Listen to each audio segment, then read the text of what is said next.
إذا قرئ القرآن فاستمعوا له وأنصتوا لعلكم ترحمون واذكر ربك في نفسك تضرعا وخيفة ودون الجهر من القول بالغدو والآصال ولا تكن من الغافلين. السلام عليكم warahmatullahi wabarakatuh. Aulahana atau lahnan ya. Ini sudah kita bahas, artinya bacaannya enggak fasih. Kalau enggak fasihnya itu tidak merubah makna, enggak ada masalah. Tapi kalau enggak fasihnya baca Fatihah sampai merubah makna, maka sholatnya batal. Lahnan yughairul makna. Jadi bacaan yang enggak lurus sampai merubah makna. Kakasritai an'amta, seperti membaca kasrahnya taknya amta dibaca an'amti ya. Al-domiha atau dibaca domah an'amtu. Wa kasrika fi iyaka atau membaca kasrah lafal iyaka dibaca iyaki la domiha. Fa in ta'ammada, maka jika menyengaja siapa orang zalika kepada yang demikian menukar, wa alima dan mengetahui siapa orang tahrimu apa keharamannya menukar, batalat maka batal apa sholatuhu sholatnya man. Nah kecuali nggak ngerti ya, karena aslinya Quran tuh nggak ada barisnya. Sekarang aja ada barisnya. Aslinya nggak ada baris, nggak ada titik. Quran itu aslinya. Jadi antara ba, ta, sa itu sama. Nggak ada titiknya dulu. Jadi titik dan baris itu diberi di zaman sahabat, di zaman tabi'in. Di zaman Nabi antara ba dan ta, sa itu nggak ada perbedaan. Maka dahulu potensi untuk salah itu besar ya. Kalau sekarang udah ada barisnya, udah ada titiknya, nah, nggak mungkin lagi salah kalau bisa baca Quran. Ini bahasanya waktu Quran belum diberi baris. Jadi an'amta dibaca an'amti atau an'amtu. Ini kalau dia menyengaja batal sholatnya. Tapi kalau tidak sengaja karena nggak ngerti, maka batal bacaannya. Itu udah kita jelaskan. Wa illa fa qira'atuhu. Nah, jika tidak sengaja maka qiraahnya diulang. Misalnya iyaki ya. Karena iyaka dibaca iyaki karena kebeleset. Nah, diulangi bacaannya iyaka. Salatnya tetap sah. In a'adahu, jika mengulangi siapa orang ala shawabi kepada yang benar ya, qabla tulil fasli sebelum lamanya berpisah, kamala maka sempurna siapa musolli alaiha atasnya bacaannya. Nah, misalnya salah baca atau begini batuk ya, Bismillahirrahmanirrahim, itu nggak sah bacaan seperti itu, harus diulang. Jangan diteruskan ya. Apalagi tiap ayat batuk, lagi musim flu ya. Bismillahirrahmanirrahim misalnya. Batuk itu bacaannya nggak sah ya. Diteruskan sholatnya batal. Kalau posisi jadi imam semua batal yang ikut. Terus gimana? Ulangi. Batuk misalnya Bismillahirrahmanirrahim. Ulang lagi Bismillahirrahmanirrahim gitu. jangan teruskan. Nah kalau kita misal ikut imam, batuk kok diteruskan, langsung mufaraqah, niat memisahkan diri dari imam, karena imam udah nggak beres sholatnya. Kenapa? Batuk, bacaannya diterusin aja. Nah, itu bacaannya sebenarnya sudah batal. Jadi kalau batuk ulangi. Ulangi yang mana? Ulangi yang ayatnya batuk, jangan diulang dari awal. Misalnya sampai ghairil maghdubi kan batuk misalnya, ulangan lagi ghairil, jangan diterusin ya, batal itu. Makanya kalau bisa pas flu, pas pilek, pas stres, pas bingung, pas galau, nggak usah jadi imam. Nah, nanti malah apa ya, pas pilek tadi itu, pas batuk, akhirnya bacaannya tadi putus-putus ya. Kita teruskan. Jadi boleh diulang ya, kalau bacaannya keliru atau diselingi batuk, maka bacaannya diulang, sholatnya nggak batal, tetap sempurna. Tapi kalau menyengaja salah ya, menyengaja batuk dalam sholat pas bacaan Fatihah, itu sholatnya mutlak batal ya. Misalnya nih jadi imam, belakangnya ada calon mertua memberi kode, ini maksudnya batuk sengaja, batal sholatnya.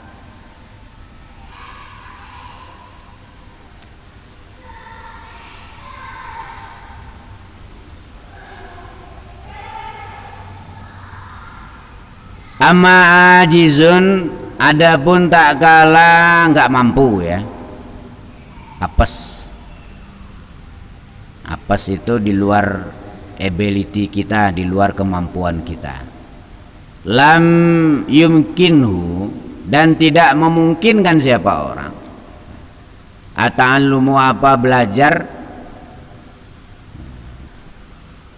Artinya di daerahnya, di desanya itu nggak ada ustadz, nggak ada kiai ya. Jadi bacaan sholatnya itu versi masing-masing,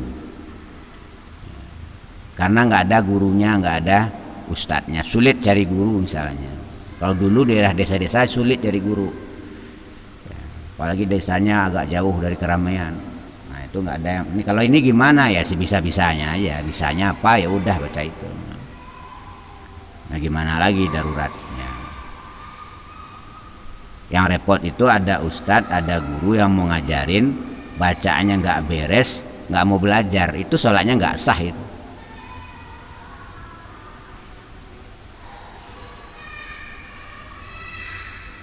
Tapi kalau nggak ada guru, ya besok tergantung kebijaksanaan Allah, yang penting sholat gitu ya. Terserah Allah lah nanti itu. Jadi kalau kata orang Jawa ya bejo beji, nek pas Gusti Allah lilo ya dilebokno swarga, nah, nek pas muring-muring ya dilebokno neraka. Bejo beji ya, untung-untungan. Jadi orang ibadah tanpa ilmu karena jauh dari ustadz, jauh dari guru, itu untung-untungan. Kalau pas Allahnya lagi belas kasihan ya dimasukkan ke surga, kalau pas Allahnya lagi marah ya dimasukkan ke neraka.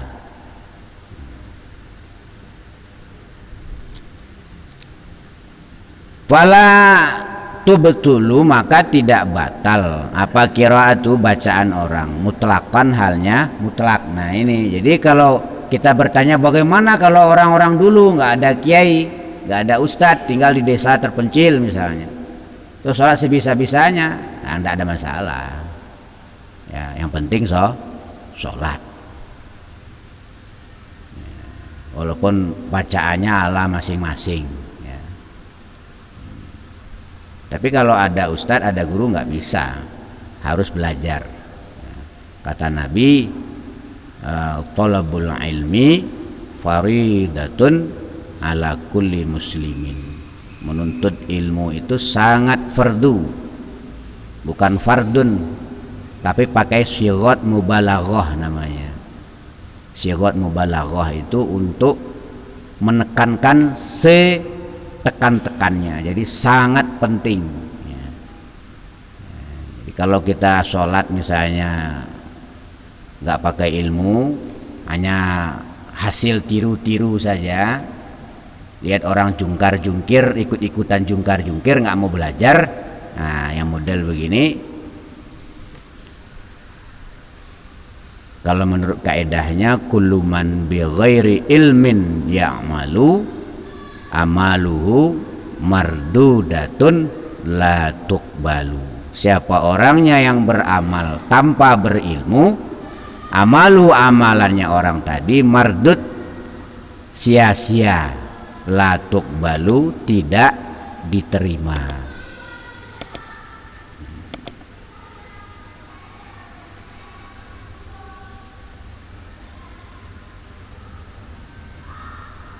Wakaza, dan seperti itu juga lainun, orang yang apa tadi nggak lurus bacaannya,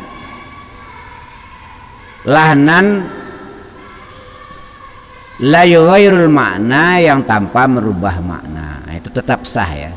Jadi kalaupun bacaannya nggak kayak orang Arab ya, kalau orang Jawa ya agak ada Jawa-Jawanya dikit, nggak apa-apa, yang penting nggak merubah makna. Kalau orang Padang ya agak ada Padang-Padangnya dikit bacaan Qur'annya, nggak apa-apa ya. Kalau orang Batak ya agak ada Batak-Bataknya dikit bacaannya, nggak masalah ya, yang penting tidak merubah makna. Karena setiap daerah itu ada ciri khasnya, ada gayanya masing-masing, ada lajahnya gitu. Ada penekanan tertentu. Kalau ciri khas tadi itu tidak sampai merubah makna, tidak ada masalah. Tapi kalau merubah makna, nah itu batal. Contohnya begini, kayak baca sholawat ya. Kalau sholawat itu kan sallallahu ala Muhammad, pakai shot, sallallahu ala Muhammad, dibaca sin, sallallahu ala Muhammad, itu tidak benar, itu udah menukar huruf. Jadi boleh pakai ciri khas masing-masing, tapi tidak sampai merubah makna. Makanya harus belajar ya. Jangan mentang-mentang udah jadi ini jadi itu udah nggak mau belajar ya. Kalau sesat sendiri nggak apa-apa, yang repot itu menyesatkan orang lain. Jadi kalau mau masuk neraka silahkan, tapi sendiri aja, jangan ngajak-ngajak orang. Nggak dilarang, saya siap masuk neraka, please, monggo, silahkan, tafadhol, tapi jangan ngajak-ngajak orang, kasihan orang yang diajak masuk neraka tadi itu. Kita teruskan.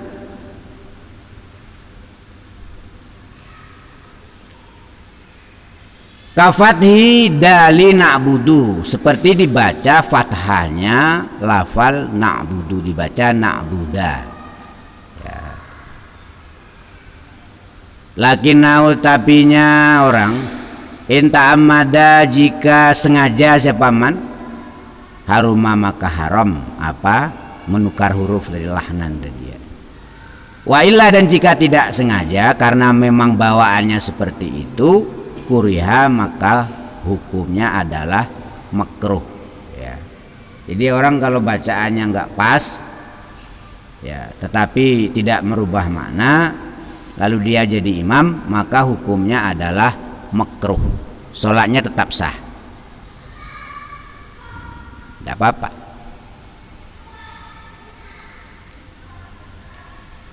Sama dengan merokok hukumnya. Kalau merokok hukumnya makruh. Makruh itu apa sih? Dilakukan nggak dosa, tapi kalau ditinggalkan dapat pahala. Makruh itu.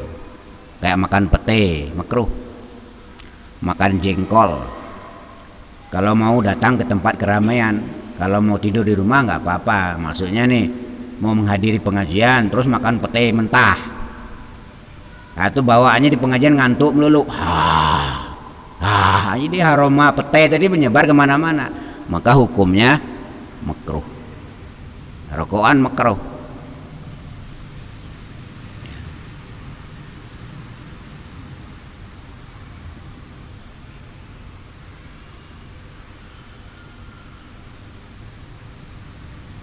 Terus memejamkan mata dalam sholat makruh. Ya. Makruh. Karena apa? Tempat kiblat itu ada 3. Kiblatnya hati ke Allah, kiblatnya mata ke tempat sujud, kiblatnya badan ke Baitullah. 3 kiblat itu. Kiblat hati kepada Allah. Jadi kalau sholat itu hatinya jangan kemana-mana, usahakan ke Allah. Terus kiblatnya mata ke tempat sujud. Kalau sholat matanya jangan jelalatan, lihat cicak muter-muter, ya kan? Atau memejamkan mata. Jadi kalau matanya dipejamkan berarti nggak menghadap kiblat matanya. Terus kiblatnya badan, jasad itu ke arah tempat Baitullah atau Ka'bah sana. Makanya kalau sholat, apa yang bisa dihadapkan ke kiblat, hadapkan ke kiblat yang bisa. Ya. Hanya kalau tuh takbir tuh begini, jangan begini. Nah ini kan bisa dihadapkan ke kiblat nih. Nggak usah begini juga. Begini. Allah, diusahakan mustaqbilal kiblat. Jadi kiblat itu ada 3. Kalau ditanya ada berapa kiblat? 3. Mana yang 3? Pertama kiblat mata. Kemana? Ke tempat sujud. Kedua kiblat hati pada Allah. Ketiga kiblat jasad ke Baitullah.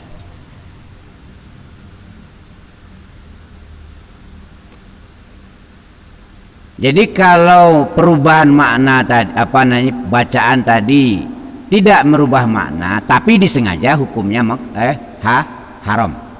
Ya. Sebenarnya dari segi bacaan nggak ada masalah, seperti Maliki Yaumiddin boleh. Tapi karena itu nanti bikin fitnah, setelah sholat orang gosip. Itu ada agama baru katanya. Padahal bacaannya doang yang bertukar dikit. Yang umum itu kan Maliki Yaumiddin. Nah ini ada ustadz baru datang, entah dapat ilmu wangsit dari mana, dibaca Maliki Yaumiddin boleh ya. Tapi kalau itu disengaja supaya dia beda dengan yang lain, bahwa dia punya paham sendiri, punya pengaruh sendiri, maksudnya barangkali, itu hukumnya haram. Jadi bikin orang bergosip gara-gara kita, bikin orang bergibah gara-gara kita, ya itu hukumnya haram. Tapi kalau nggak sengaja, hukumnya makruh, nggak sampai membatalkan sholat. Ya misalnya sholat kaki digoyang-goyang, batal nggak sholat? Nah, kaki digoyang-goyang sholat batal nggak?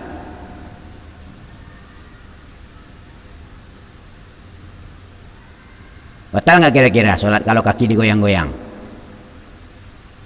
Karena bukan hanya kaki, pinggulnya digoyang-goyang ada. Batal nggak sholatnya?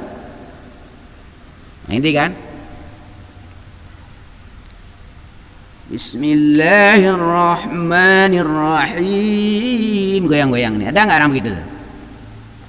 Itu kalau nggak sengaja bawaan makruh hukumnya. Tapi kalau dia sengaja biar dia itu viral gitu ya, ini ada sholat gaya baru, pinggul digoyang-goyang, itu haram hukumnya. Kenapa? Karena dia bikin fitnah, bikin orang berdosa. Jadi nggak usah aneh-aneh lah ya, yang biasa-biasa aja lah. Aneh-aneh itu hanya bikin masalah. Wa ilang kuriha wa waqa'a khilafun bainal mutaqaddimina wal mutaakhirina fil hamdi. Alhamdu kan aslinya alhamdu, dibaca Allahu Akbar, Bismillahirrahmanirrahim, alhamdulillah, ada nggak begitu? Jadi ha diganti dengan ha. Bil ha'i wa fin nudqi, dan di dalam mengucapkan bil qaf al mutaraddidati bainahuma wa bainal kaf, ya, dibaca iyyaka na'budu.